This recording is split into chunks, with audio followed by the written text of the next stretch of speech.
tous, un peu de tout. À première vue, cette expression semble aléatoire, chaotique, comme si elle n'avait aucune signification profonde. Mais les jours, avec leur rythme tranquille, m'ont révélé que derrière cette simple expression se cache un secret étrange, voire des secrets dissimulés derrière le voile des mots, semblables à ces choses cachées au plus profond de notre âme, que nous avons peur de partager avec les autres, même avec ceux que nous aimons.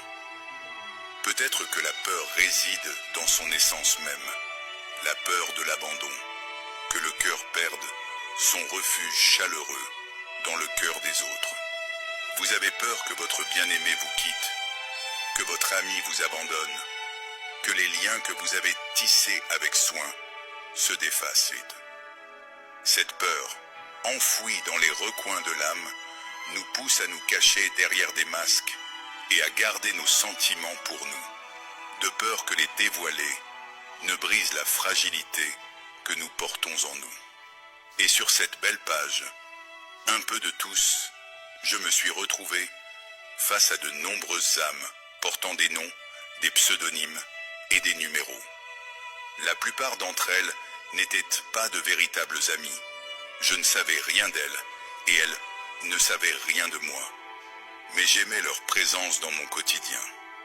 Ils sont comme des étoiles lointaines qui illuminent le ciel de mon monde virtuel, sans que leur éclat n'affecte ma vie réelle. Ils font partie de ce peu de tout qui compose mon monde rapide et changeant. C'est pour cela que j'ai voulu vous écrire quelques mots pour vous faire part de mes sentiments du moment. Je vous ai aimé, vous, les inconnus que je vois ici, dont je vois les traces ici et là, sans rien savoir de vous. J'ai aimé votre étreinte virtuelle, votre présence dans cet espace commun. Mais, dans un douloureux paradoxe, les personnes qui comptaient dans ma vie, qui y occupaient une place particulière, m'ont abandonné. Oui, ceux que j'aimais ont commencé à se retirer de ma vie, chacun à sa manière, sans trouver le courage de me dire au revoir, sans me laisser de messages pour me rassurer ou expliquer leur absence. Parler de cette douleur, de cette perte, est long et sans fin. C'est l'écho de gémissements étouffés d'une blessure profonde dans le cœur.